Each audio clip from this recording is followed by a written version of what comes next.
Assalamualaikum warahmatullahi wabarakatuh. Ibu-ibu yang dirahmati Allah Subhanahu wa Ta'ala, marilah kita lanjutkan tadabbur Al-Fatihah pada hari ini, yaitu bab ta'awud, membahas macam-macam godaan setan. Ibu-ibu yang dirahmati Allah, untuk menyesatkan manusia dan membuat mereka lupa kepada Allah dan jalan kebaikan, ada beberapa macam godaan setan, yaitu yang pertama, tazyin, yaitu memandang baik perbuatan maksiat, sebagaimana terdapat dalam beberapa surat dalam Al-Quran, yaitu surat Al-An'am ayat 43, Al-Anfal ayat 48, An-Nahl ayat 63, An-Naml ayat 24. Untuk jelasnya juga dapat dilihat dalam surat Al-Hijr ayat 39 sampai 40 yang berbunyi, A'udzu billahi minasyaitonir rajim. Qala rabbi bima aghwaytani la uzayyinanna lahum fil ardi wa la ughwiyannahum ajma'in illa ibadaka minhumul mukhlasin. Artinya, iblis berkata, "Ya Tuhanku, oleh sebab engkau memutuskan bahwa aku sesat, pasti aku akan menjadikan mereka memandang baik perbuatan maksiat di muka bumi, dan pasti aku akan menyesatkan mereka semuanya, kecuali hamba-hamba engkau yang mukhlis di antara mereka." Seringkali orang yang melakukan dosa itu menganggap perbuatan mereka itu benar dan indah, sehingga mereka merasa sulit untuk terlepas dari perbuatan-perbuatan dosa dan maksiat, kecuali atas pertolongan Allah. Yang kedua adalah wa'dun, yaitu janji palsu, sebagaimana dalam surat Ibrahim ayat 22. Seringkali setan dengan membisik-bisikkannya menjanjikan seolah-olah ia akan menolong manusia yang mengikutinya pada hari pembalasan kelak. Padahal sebenarnya setan dan gerombolannya itu tak memiliki kekuatan apapun untuk menolong manusia. Yang ketiga, yaitu syaddun, yaitu menghambat manusia dari jalan Allah. Setan-setan berusaha untuk menghalangi manusia dari jalan Allah. Tambah tinggi nilai kebaikan yang akan dilakukan, maka bertambah gencar setan dengan berbagai macam upaya untuk menghalanginya. Sebagaimana dalam surat Al-Ankabut ayat 38 sebagai berikut. Wa zayyana lahumus syaitanu a'malahum fasaddahum 'anis sabil. Artinya, dan setan menjadikan mereka memandang indah perbuatan-perbuatan mereka, lalu ia menghalang-halangi mereka dari jalan Allah. Demikian juga dalam surat Az-Zukhruf ayat 62. Wala yasuddannakumus syaitanu innahu lakum aduwwum mubin. Artinya, dan janganlah kamu sekali-kali dipalingkan oleh setan. Sesungguhnya setan itu musuh yang nyata bagimu. Yang keempat adalah kaidun, yaitu tipu daya. Setan selalu menipu manusia agar terperdaya untuk memerangi orang-orang mukmin dan menghalangi manusia dari jalan Allah dan dari jalan kebaikan-kebaikan yang dilakukannya, yaitu dalam surat An-Nisa ayat 76. Yang berbunyi sebagai berikut. Alladzina amanu yuqatiluna fi sabilillah walladzina kafaru yuqatiluna fi sabilit taghut faqatilu awliya'an syaitan inna kaidas syaitani kana dha'ifa. Yang artinya, orang-orang yang beriman berperang di jalan Allah dan orang-orang kafir yang berperang di jalan tauhid. Sebab itu, perangilah kawan-kawan setan itu, karena sesungguhnya tipu daya syaitan itu adalah lemah. Yang kelima adalah waswasah, yaitu bisikan-bisikan jahat. Seringkali setan membisikkan kejahatan dengan kata-kata yang manis dan menarik, sehingga manusia terpedaya untuk mengikutinya dan menyangka dunia ciptaan setan itu manis dan indah. Padahal sesungguhnya dia menjerumuskannya pada perbuatan dosa dan maksiat, sebagaimana tertera dalam surat An-Nas 1-6. Juga dalam surat Al-A'raf ayat 20. Kemudian yang keenam adalah tamanni, yaitu menimbulkan angan-angan. Perbedaan antara orang munafik dan orang mukmin adalah karena mereka, orang-orang munafik itu memiliki angan-angan yang tinggi dan kosong, hingga tidak melakukan amal soleh dalam kehidupan. Dengan demikian, hatinya menjadi keras dan sulit menerima hidayah Allah, sebagaimana terdapat dalam surat An-Nisa ayat 118-119. Kemudian yang ketujuh adalah nisyan, yaitu lupa pada kebaikan.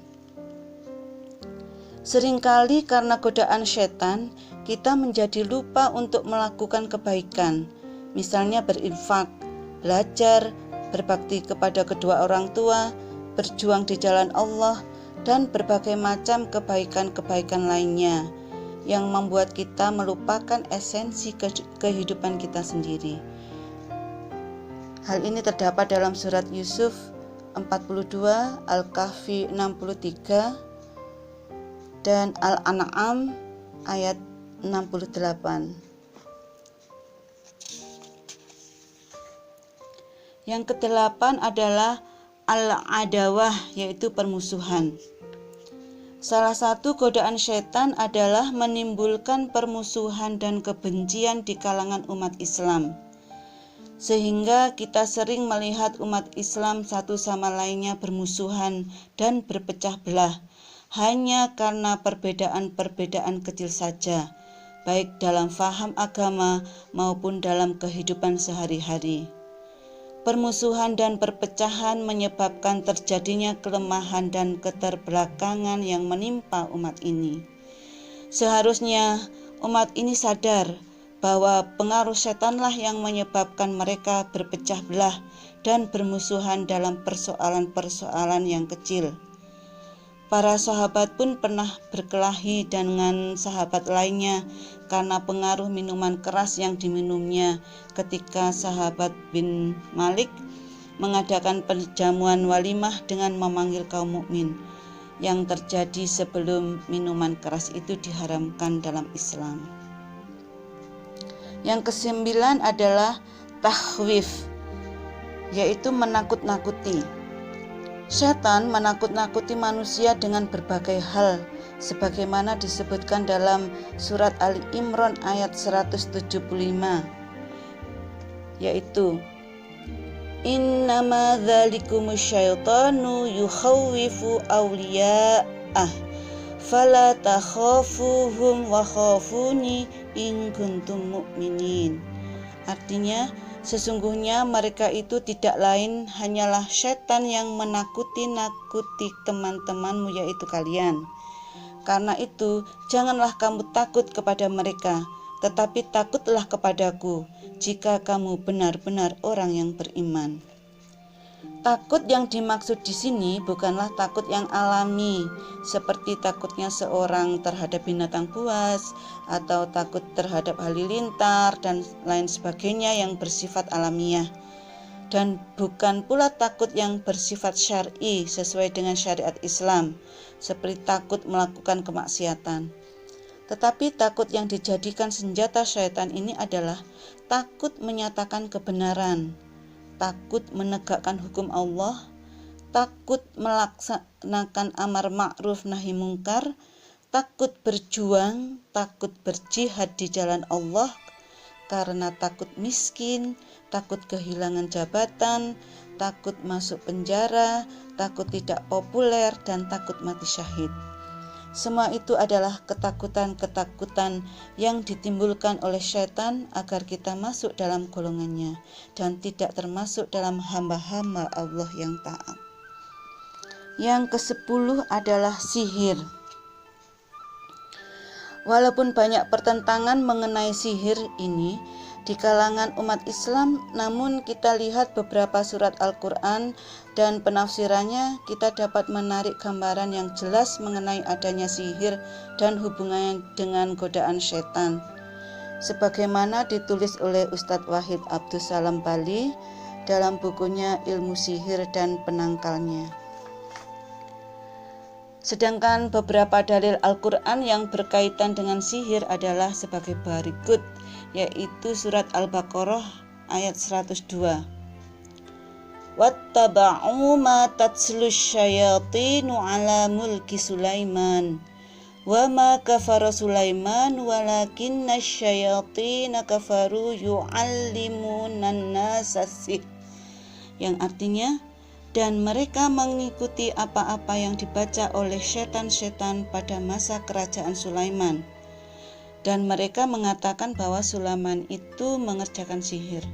Padahal Sulaiman tidak kafir, tidak mengerjakan sihir. Hanya setan-setan itulah yang kafir mengerjakan sihir. Mereka mengajarkan sihir kepada manusia. Juga terdapat pada surat Yunus ayat 77, surat Yunus ayat 81 sampai 82, surat Toha ayat 67 sampai 69, surat Al-Falaq ayat 1 sampai 5. Untuk lebih memperjelas makna sihir dalam Al-Qur'an, Ustadz Wahid Abdus Salam Bali menerangkan beberapa penafsiran tentang kalimat wa min syarrin naffatsati fil 'uqad, yaitu sebagai berikut. Yang pertama, menurut Al-Qurtubi, ayat tersebut berarti tukang sihir wanita yang meludah pada simpul atau buhul benang ketika membacakan mantra waktu melakukan sihir. Yang kedua, menurut Ibnu Katsir dengan mengutip pendapat Mujahid, Ikrimah, Al-Hasan, Qatadah, dan Al-Daha, mengatakan bahwa yang dimaksud ayat tersebut adalah tukang sihir wanita. Yang ketiga, menurut Ibnu Jarir Al-Tabari, yang dimaksud ayat tersebut adalah kejahatan tukang sihir wanita yang meludahi pada simpul atau buhul benang ketika melakukan sihir, dan demikian pula pendapat dan para ahli takwil lainnya. Dari ayat di atas jelaslah bahwa sihir itu memang ada dan terdapat dalam masyarakat. Namun semua itu hanya terjadi atas kehendak Allah atau atas izin Allah. Dan seorang muslim diperintahkan untuk menjauhkan diri dan menjaga dirinya dari hal-hal yang demikian. Sebagaimana dalam hadis Imran bin Husain dari Rasulullah Shallallahu Alaihi Wasallam, yang artinya, dari Imran bin Husain radhiyallahu an, ia berkata bahwa Rasulullah Shallallahu Alaihi Wasallam bersabda, bukan termasuk golonganku orang yang percaya kepada perhitungan nasib dengan burung, atau minta diramal nasibnya, atau orang yang mengaku tahu masalah gaib dan orang yang datang kepada dukun, atau orang yang menyihir dan yang menyuruh mengerjakan sihir untuk kepentingannya. Barang siapa mendatangi tukang tenung atau dukun dan membenarkan ucapannya, maka ia telah kufur terhadap wahyu yang diturunkan kepada Muhammad Sallallahu Alaihi Wasallam. Demikianlah ibu-ibu, berbagai macam godaan setan yang tidak hanya dilakukan oleh jin saja, tapi juga oleh manusia yang telah masuk dalam hizbus syaitan dengan menggunakan sarana dan prasarana yang lebih canggih dan konkret untuk mewujudkan keinginan-keinginan jahat setan, sebagaimana dijelaskan oleh Allah dalam surat Al-An'am ayat 112 yang berbunyi, Wa kadzalika ja'alna likulli nabiyyin aduwwan syayatinal insi wal jinni yuhi ba'duhum ila ba'din zukhrufal qawli ghurura walau syaa rabbuka ma fa'aluhu fadharhum wa ma yaftarun, yang artinya, dan demikianlah kami jadikan bagi tiap-tiap nabi itu musuh, yaitu setan-setan dari jenis manusia dan dari jenis jin. Sebagian mereka membisikkan kepada sebagian yang lain perkataan-perkataan yang indah-indah untuk menipu manusia. Jikalau Tuhanmu menghendaki, niscaya mereka tidak mengerjakannya. Maka tinggalkanlah mereka dan apa-apa yang mereka ada-adakan. Ibu-ibu yang dirahmati oleh Allah Subhanahu wa Ta'ala, mudah-mudahan Allah selalu melindungi kita semua dari jebakan dan godaan-godaan setan yang terkutuk. Kurang lebihnya saya mohon maaf. Billahi taufik wal hidayah. Wassalamualaikum warahmatullahi wabarakatuh.